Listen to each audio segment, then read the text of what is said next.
Lights on the horizon, and I'm trying to find my way back home on my own, but I don't know who I'm supposed to be finding.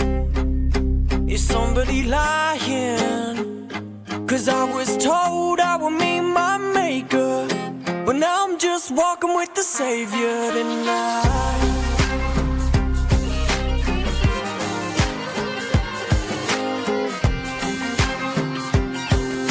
But now I'm just walking with the Savior tonight. Open your doors, don't make no noise. Hello, welcome to the show. We got Shattering the Narrative today with my host, Sheila Matthews. And we also have a special guest today. We have surviving J6er, Glenn Brooks. We're glad to have you today. Glenn, welcome to the show. Thank you for having me. I hope I can be of value for your audience.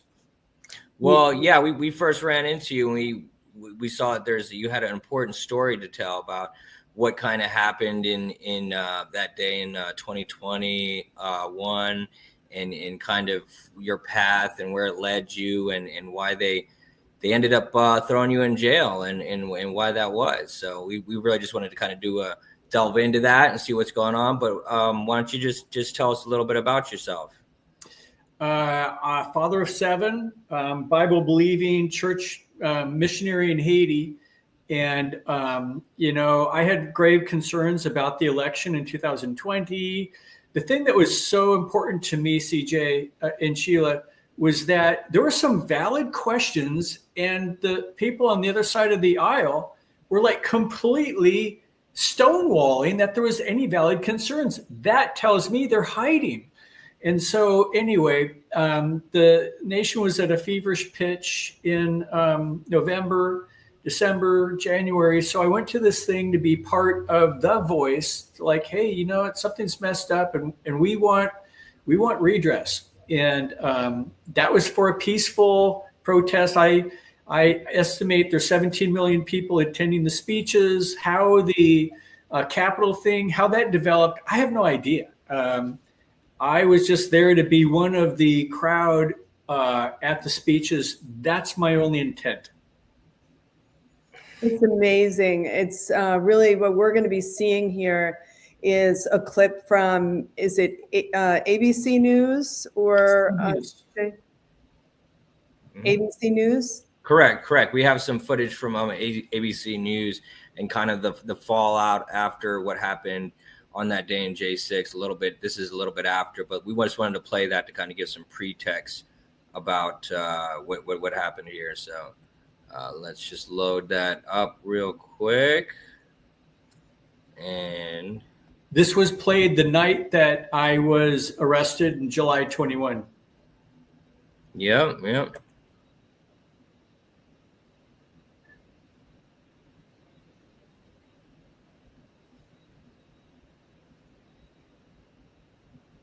Looks like we see people coming to the news. Do you have volume on that, CJ? There's audio. What? No audio. No audio, CJ. Okay. Hold on. Let's start this over again. So basically what I'm seeing here is they're coming to get you. Is that it? The news? Correct. You hear it? It's pre-dawn raid. Pre-dawn raid. Why don't you tell us about it? Because we don't have the volume on it, CJ. So I was in my living room with my two Labradors, my coffee, my Bible to do my morning Bible study. There was a pounding on the front door. My wife and two adult daughters of my 7 children in the house sleeping. Obviously, I'm trying to keep them comfortable and, peace and quiet in the house. So I jumped up and ran to the door. And when I opened the door, I have, Sheila, I've emotionally blocked out what I saw in front of me when I opened the door. But I had a security camera overhead that videotaped it all. And 3 days later, I went and looked at it. And there was an army of SWAT tactical battering ram M4 machine guns with lasers And there was people, FBI people, all the way around the house, 18 agents in total, to take a guy who was very much like a very, very low level, what do you call it, like, defendant in this whole matter. And 18. And that would be you. You're referring to yourself as the low level.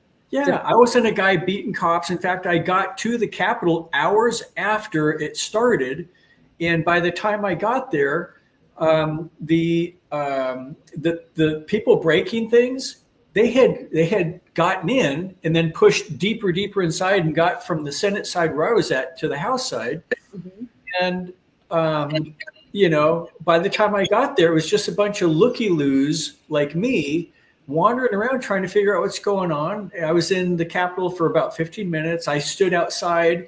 The Capitol video showing the exterior of the Capitol shows me standing there, but the prosecution never brought that forward because that's a narrative that I was studying the Capitol police officers inside the Capitol looking for clues as to the, ability for people to enter and not get in trouble.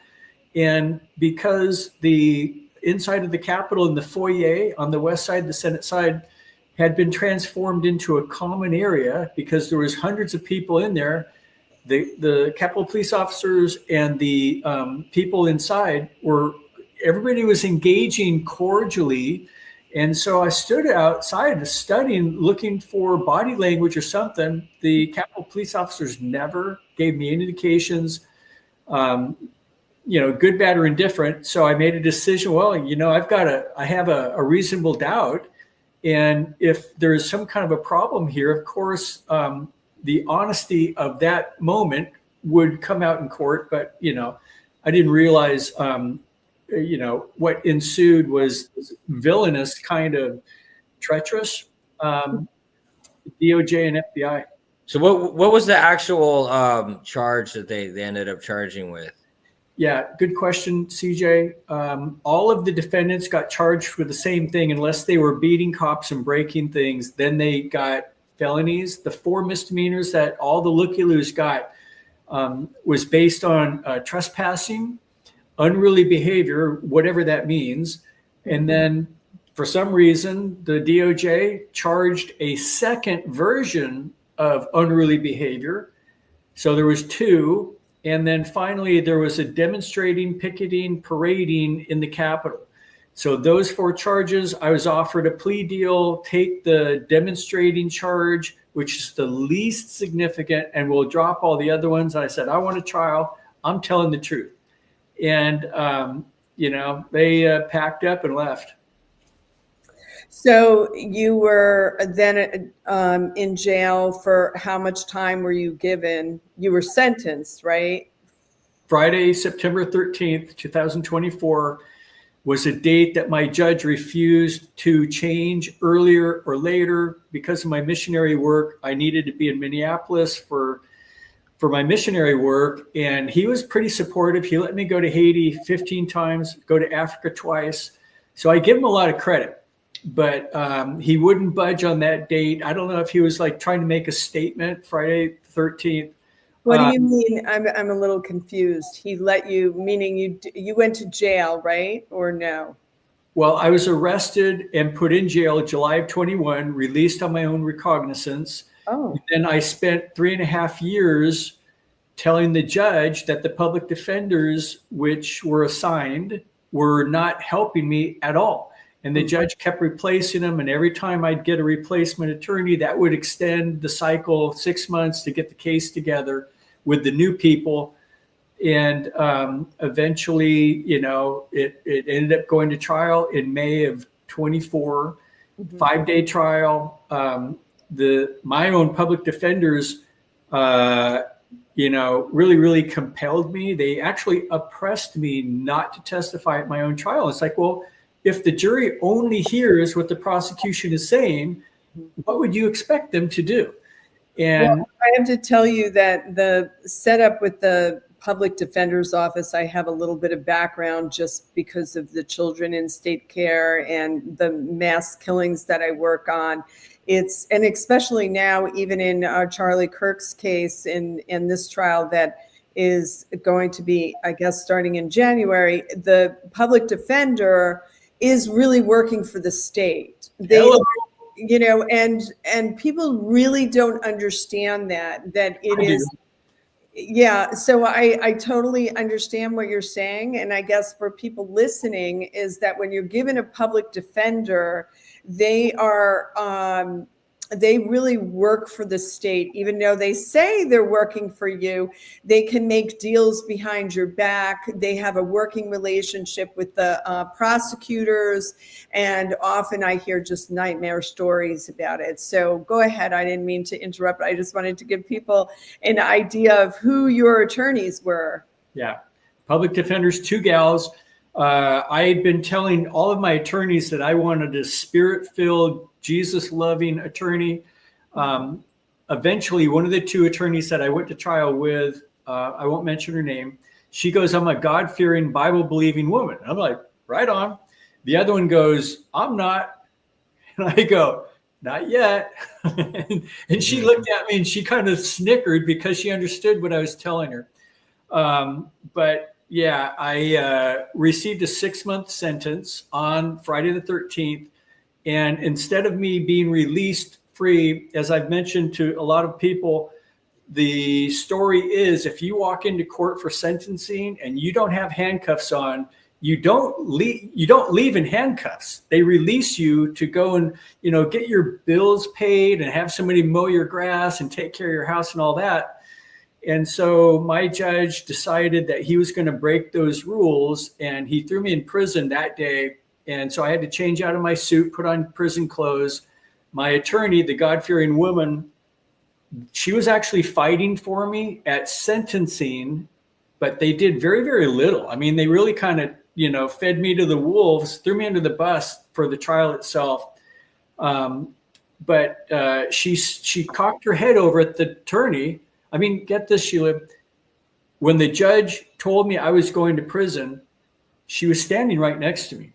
She threw her arms around me like it was her boyfriend. I'm like, whoa, in court, this is kind of intense. Yeah, that's kind of weird. Yeah. She was crying on my shoulder and she was praying, and I could hear her praying.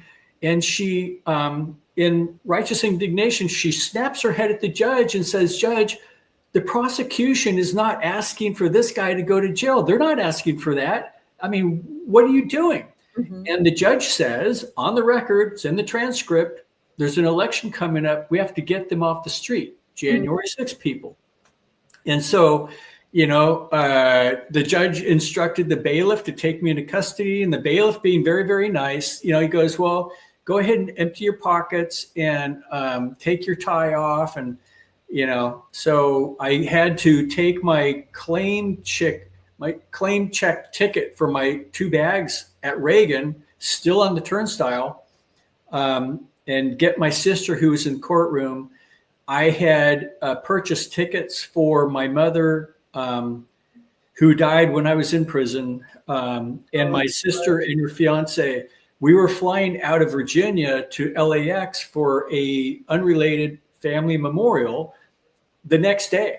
And so I was like, I can't do anything. I bought the tickets for everybody. So all of that had to be unwound. Nobody got to go to the service for somebody in California whose family thing. And I started fasting. Amen. And actually, my fast lasted 30 days. I lost 30 pounds. And I had a bunch of inmates who I was giving my food to. They're going, Glenn, dude, you got to eat, and it's like, well, I'm doing okay. I know when to call it quits. And at 30 days, somebody had a scale in Philadelphia where I was at, and I weighed and go, wow, man, I'm high school weight. That's kind of cool. But I started eating again. Oh, that's good. So where are you now in your journey? Because you got pardoned, didn't you, by President Trump? Yeah. Thank you for bringing that up, Sheila. I had an appeal filed very soon after my trial conviction on all 4 counts for 4 misdemeanors, trespassing, unruly behavior, and the pardoning thing. I'm sorry, the demonstrating thing. And when I was approaching the inauguration, I was reaching out to my pardon attorney, again, public defender, and saying, well, okay, does a pardon, what does that do with an appeal? And he goes, well, it actually kills your appeal. And it's like, well, then refuse it. So the pardon attorney, Tony Axum, got back to me and goes, yeah, you can't refuse it. So 12:30 in the morning on Tuesday after the inauguration, the guards came and woke me up. At 1:30 Tuesday morning, I was a free man in the freezing cold. Some people, strangers, were there to pick me up and take me to a hotel and kind of set me up to get me back to Virginia. And I was on somebody's private jet. Wow, that's a blessing. Yeah, I heard about that. They were doing trips over to pick up the J6ers, and that's nice. They were able to give you guys some, right out the gate, some help in their own way, and that's nice. But as far as now in the game, you've had your record, your name smeared. You've had charges against you. You've lost time of your life and had traumatic kind of experience happen to you, which is a lot for anybody. It's a lot for a hardened criminal, but it's probably even more for you, who's not really used to that sort of a lifestyle, being around killers and rapists and being called, traitor to your country, all that sort of stuff. Have you been receiving help with all these issues in your court case after that? Well, I was dismissed by my public defender because I made some allegations in regards to the complicity of my public defenders at trial. And so the office dropped me as a client.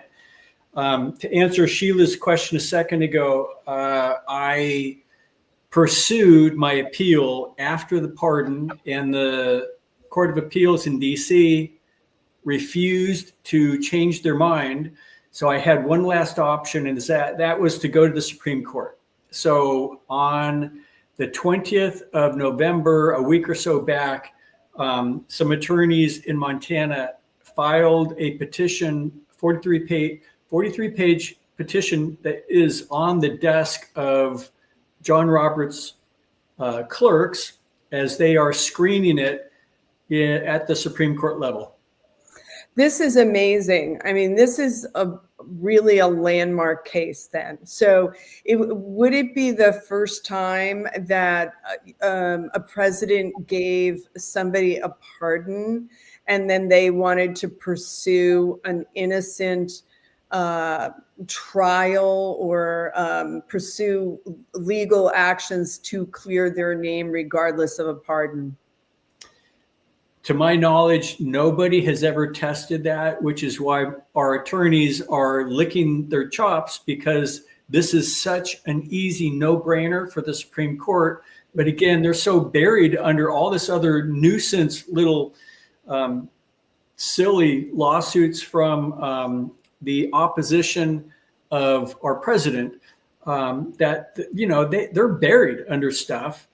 And so, well, I take issue with that. Listen, I don't think it's that they're buried. I think that these are very political cases that they choose. Which is mind-boggling to me, because I submitted through an attorney, a friend of the court, an amicus brief for children in state care. And, I have to tell you, this case is really important on so many different levels, because, it is a matter of political to just be heard, because what happened on January 6th is we know that the federal government was involved in January 6th. They had undercover people and they were luring people in. You know, I could remember watching, as many of the people out listening to this can watch, and you just didn't know what was happening before your eyes.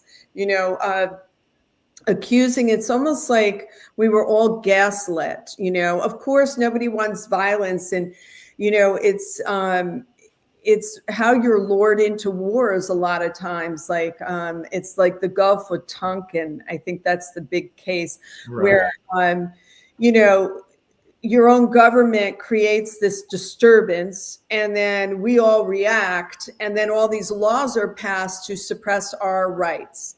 So, you know, I think that the case that you're presenting to the Supreme Court is important, because you don't want to have a president. It's great to get a pardon. Absolutely. I mean, I'm sure that our president, yes, and you seem grateful, but I think here it is, it covers up wrongdoing. Okay. It covers up wrongdoing. It's great. The prisons are filled with people that want to pardon, you know, and that I understand that, but then not to pursue the case because you have a pardon doesn't make sense. Because if there's corruption within your own government, which clearly there is in this case, clearly there is in what I work on with children in state care, and a lot of these vendors getting away with murder of these children, and the state is in charge of it. That's why we need clarity. And I think your case before the Supreme Court would do that. It would be a landmark. Okay, you're getting a pardon, which is wonderful that the president could do that, but it doesn't prohibit you from getting justice, especially when you're represented by public defenders, which I think that there needs to be a lot of reform in that area of the Justice Department. Public pretenders, they call them sometimes. Yeah, it seemed like they work for the courts. They're trying to vie a position in that particular. So based on the 4 weeks that I spent, the 4 months and a week that I spent in lockup, I was in 5 different institutions, which was standard practice for the Bureau of Prisons to kind of bounce you around. Every time you go into a new facility, you lose a little bit of some means of coping, and pretty soon you just get really numb to the process. And then, you know, perhaps the Bureau of Prisons has these brain numb, defendants, convicts. But when I was there, I got to meet a lot of different people in all these different places. At that point, Sheila and CJ, I was under the impression there were 2.1 million people in the United States in lockup. I was presuming that with President Trump's disposition to deport 30% of the people, the prison that I was in Jessup, Georgia, probably 30% of those individuals were going to get on a plane and be sent somewhere. But after that, you know, I estimated that probably 30% of the people in prison after the deportations took 30% out, another 30% really don't belong in prison. I mean, just railroaded these people, and it's like, I can't believe it. So tell me, you're sitting in jail. You don't know how long you're going to be. You've lost your freedom. You have, like I said, you're surrounded by the worst people in society. You don't even know what they've done. What kind of got you through every day, you know, keeping your sanity, keeping your faith? What got you through that every day in there? Well, my faith in God is the rock. I mean, this shirt's for a mission trip I was on a couple weeks ago in Kensington, Philadelphia. To the drug-infested warland. But, you know, Christ, he was with me. I mean, I could tell. I had a lot of people here in Treasure Coast in Florida praying for me. I had a lot of people back home in Orange County, California, praying for me. And then there was people all over the nation praying for all of us. January 6th, people, strangers and what all. But then, you know, I got connected into a group of Christian guys, and it was just a means that we could kind of support and encourage one another. Of course, the idea of understanding my innocence and the support and rather kind of, to be honest with you, celebrity status that January 6th people received in the prison system, because so many of the prisoners have been railroaded by whatever. And they knew that the January 6th, we were like the poster child for a very, very broken, corrupt, it sounds pretty jaundiced to say, but it's almost like they're just trying to fill beds in prisons. I mean, Yeah. Well, there's a lot of money. There's a lot of money behind the prisons, and the fact of the matter is, if you're in prison and you're in there for, let's say, robbery, and you're in with all these other criminals, your sentence in these prisons shouldn't be a death sentence. A lot of these prisoners, end up so psychologically damaged from the journey in there that they are reoffenders. Like, we need justice reform in the Justice Department, like, unbelievably. And I think that that's what January 6th people witnessed. We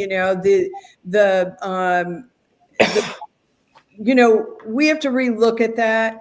And I think with the judges, it's unfortunate, but a lot of these judges have an agenda. And especially when it came to the election, there's so many people that are filled with hate towards this president and it was vice versa when there was a Democrat in there, so it's like the people are suffering because of these political appointed judges.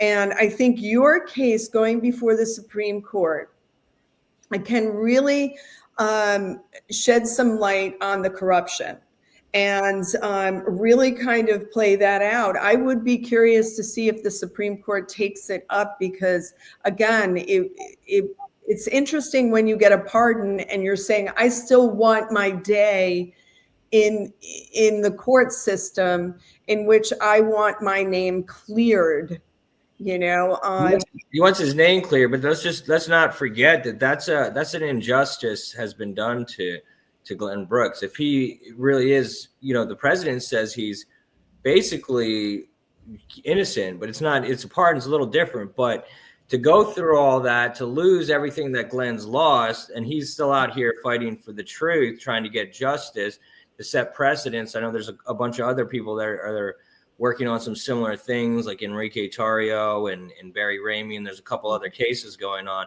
But we need to break the ice with one case win. There's been no win, really. Besides the pardon itself, there's not been one win yet. We need to break the ice with a win, because let's zoom out for a little bit. Why you were there why were you even there in the first place in January?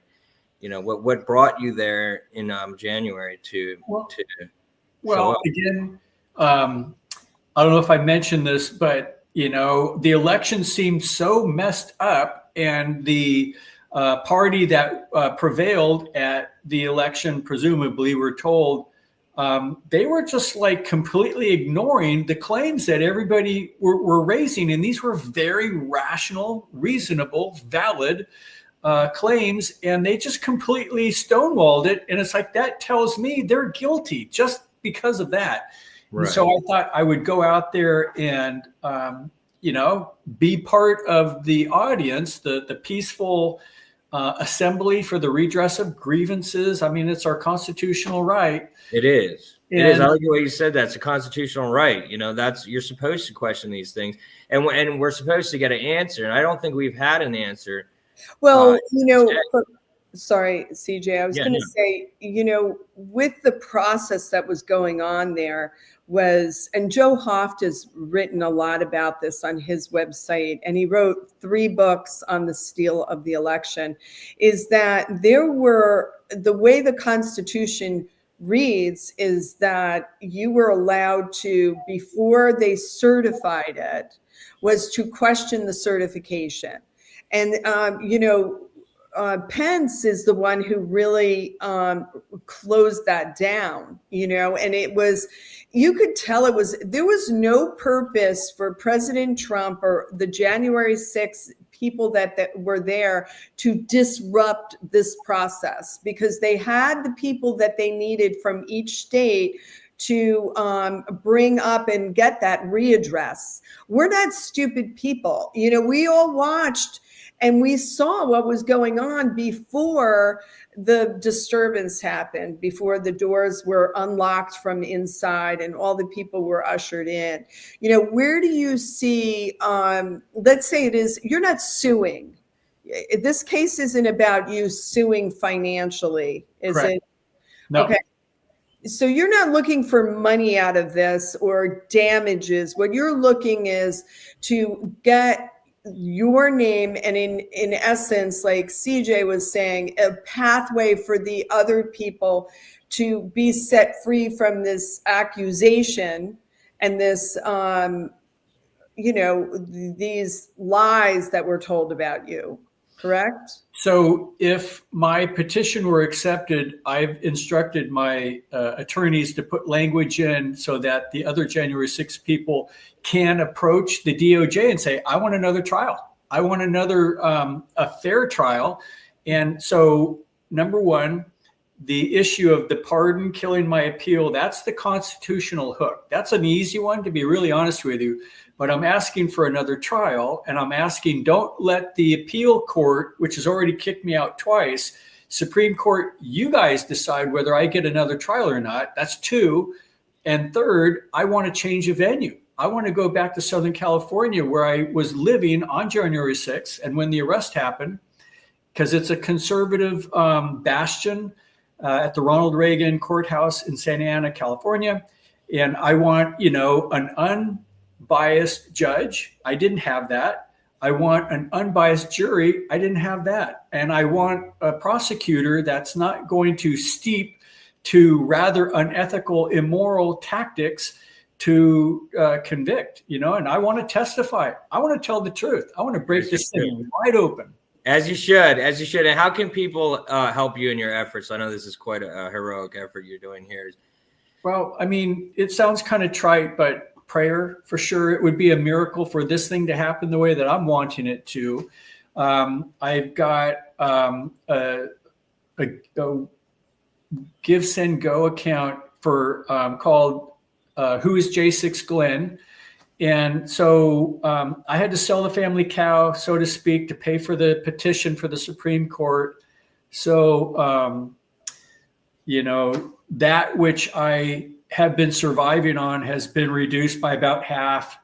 I can't get a job because anybody who Googles my name is going to get all this FBI blather, criminal stuff.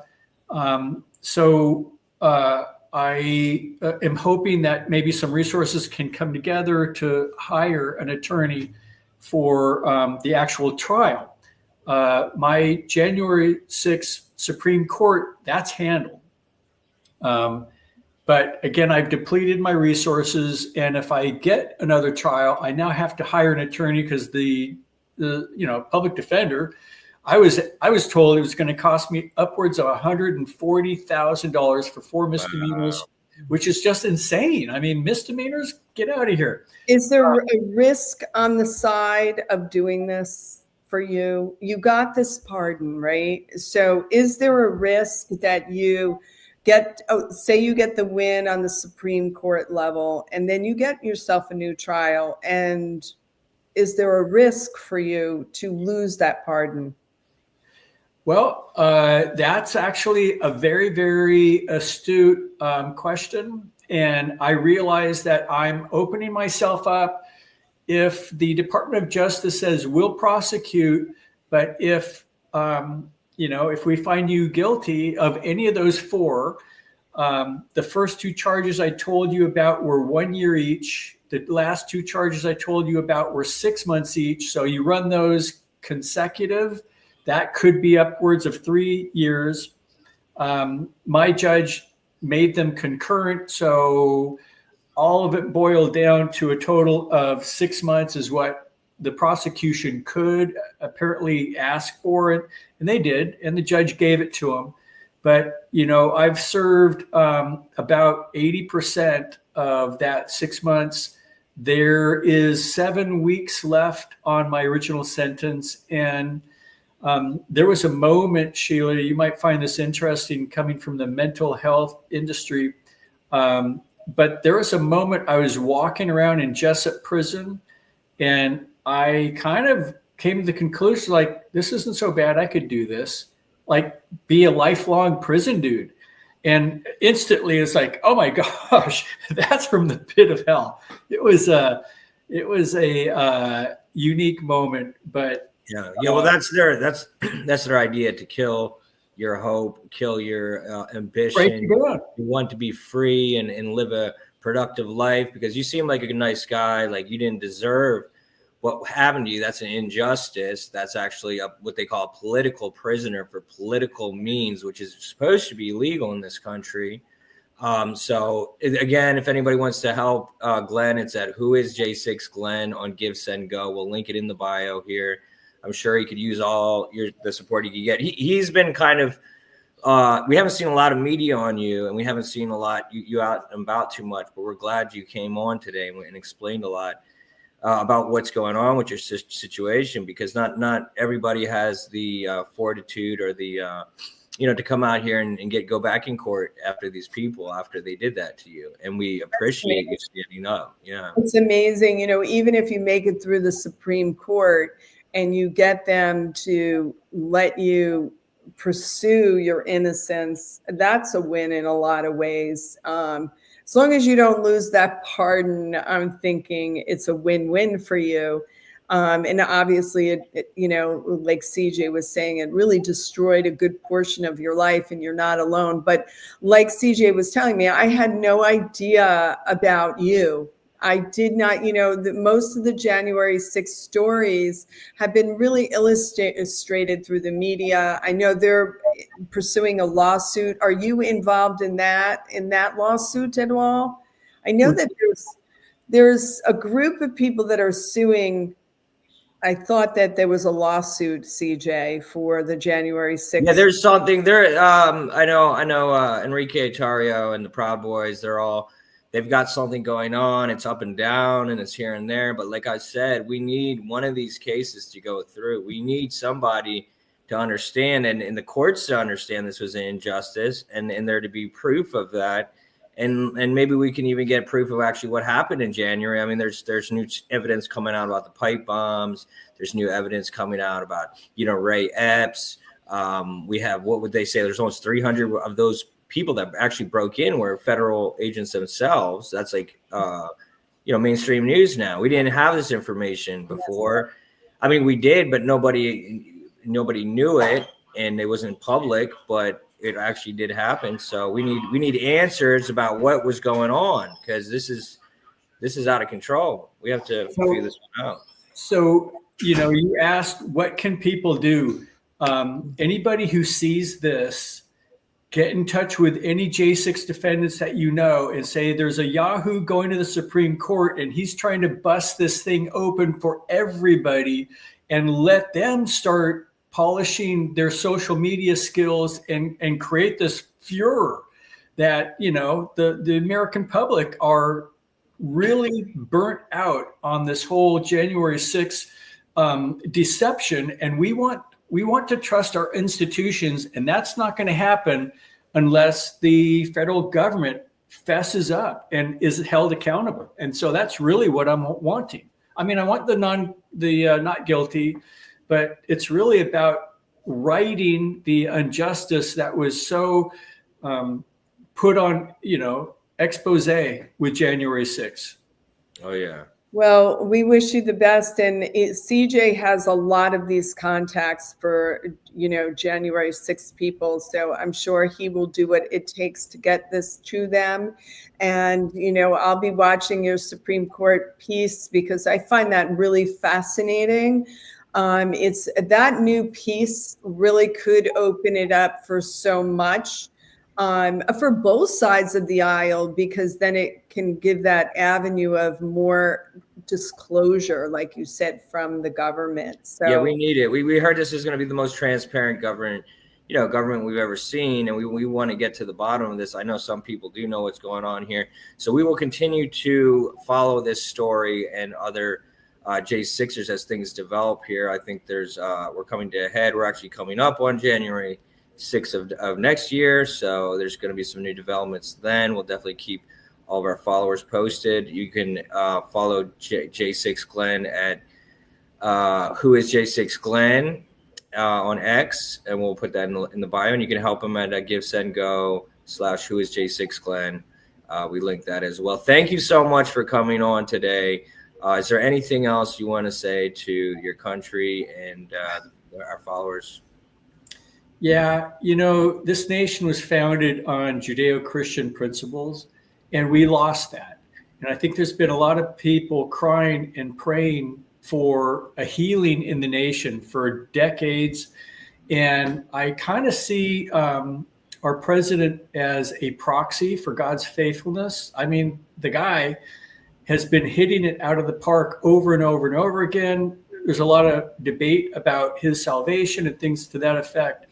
But, he's doing the work that the Christian community wants. And that was a truth. I wanted to speak that into the jury's ears. And my public defenders was like, nope. They practically put a gun to my head when I told them I want to testify after all. I understand there are risks involved. So those are things perhaps will come out at a new trial. Well, yeah, maybe you should have testified. I think didn't seem like they were really working for you, but maybe you'll get a fair shot this time. We'll see what happens. Thank you so much for coming on our show today. Everybody, please help support if you can. His socials are on there, and that should be it for today. Yes. Thank you so much. And thank you, and may God go with you, because I really feel that his spirit is living in you. So God be with you, and please keep us posted. Absolutely. Sheila, I'm going to try and send you my petition to the Supreme Court, because it sounded from what you were just saying here like you were writing it. It's amazing how you were so spot on with so many points. So you'll find it very enjoyable. I'll send you an email link. And again, I just want to thank you, CJ and Sheila, for helping do this. I mean, it's really kind of like a national cause. And well, we just want to see justice. We want to see justice in this country. We want to see the truth come out. We do. What is done in darkness will be brought to the light. I believe that 100%. So also, if anybody wants to come out next Tuesday, the 9th, where we'll have Matt the Welder at 21st Amendment Distillery with the Young Republicans of Vero Beach. If anybody's out there, he's running for Florida Agriculture Commissioner. So great candidate, and we love to support our platform patriots. So we're going to try to get him on for an interview. And, it really is important, the wards of the state, the prisons. I pray for everybody in prison, because only God can give redemption. Our government can punish you, but you can find Jesus Christ in the prison, and you really end up getting the freedom, even though you're incarcerated. So I pray for all those who are in prison. And thank you for everything. Thank you. Amen. And we're out. Thank you so much. Lights on the horizon, and I'm trying to find my way back home on my own, but I don't know who I'm supposed to be finding. Is somebody lying?